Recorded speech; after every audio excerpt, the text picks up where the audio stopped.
kabini November kalo kile 18 majugu do ulu koni kuntara cedo ka du kono kata aka dembaya ma bela jelen koni mine ka tunni uye nga ayirela ka fako ni mogon nun kila ka ye kunu karido November kalo kile mugan wolonvla ambalma kibara mun sirama ulu koni ayire ka fo ko kabini kari jantemele November kalo kile 18 ko ni majugu nun koni kuye che manani ko uni marfa koni tara ni che nga du kono kawla dona ka fo ko u koni tale flane chem ka dembaya ma ubemne ko ni che koni jagobatigi do mali kona la ni oye opérateur économique badoy ni ayirele no ka foko war kon be ni cey kuna ni majugu ne kon tale fle ni cey kaso ni kata aka dembaya mako kon bela jelemine kuna fondo ya yere ka foko matando yere kon fena yere ka foko ma kono ton kundu nga ama kono ton na ko muso saba ale ni demsen woro ni majugu kon kele ka ni mogo nun kon mine ka tani uye u kon tara u nyama dogo so bado kon kono misabuku u sorola ka dutigi yere kon wele koni o be fe o teke kon kada aka dudenka ko foni o kon ye sefa wari million keme kononton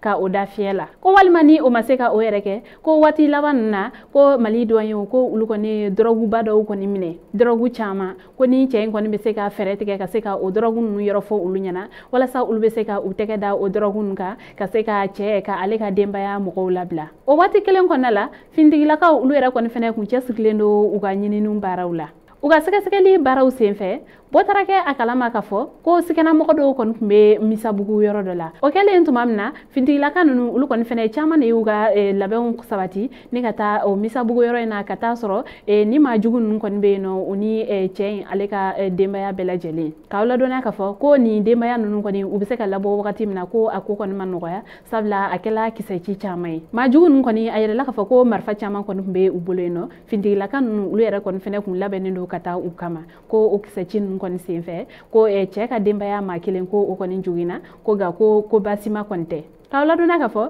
fintigo ulu kon sebaya soro ni majugu nun kon ka u kon sera ka dembaya man nun kon belabo ka soro ka tege da ni mo nani nun ka ga alibi kawla dona ka fo ko seke lu kon be sina wala sa ni manani munu minele fleni ko uni ma wore mun kon be jela ka barake tege bisa ka da ulu bela jelen ka cuka amna ko wa ni majugu munu minele fleni ko kele mbala ko o kon ye malien ko ga awolo la franci ko kele wore fene mbala ko o fene senegal kay ga o fene wolo la franci ni francika ma flyer fene ka fara o kan nga alibi mali fintigi la ko ulu kon be chesiri barawla wala sa uto tege be se ka da ulu kan cuka amna o kum ko nala angala kana ministry ale ko ne sebeke ka bela jelen kon la donia ninche ale ka dembaya o ka yelila wa aklala ka nyini bela jelen kon fene fe ko be ka hakilla tige ka ta u ka ciwla ko mali fintigi la ko ulu kon be chesiri la sunikle wala sa mo ko ulu ni bolo fam be se ka la kanda cuka amna ko ga akon me mu nyini dugudem fe u kon ka ujija u kana kuna foni ya fos kon dogo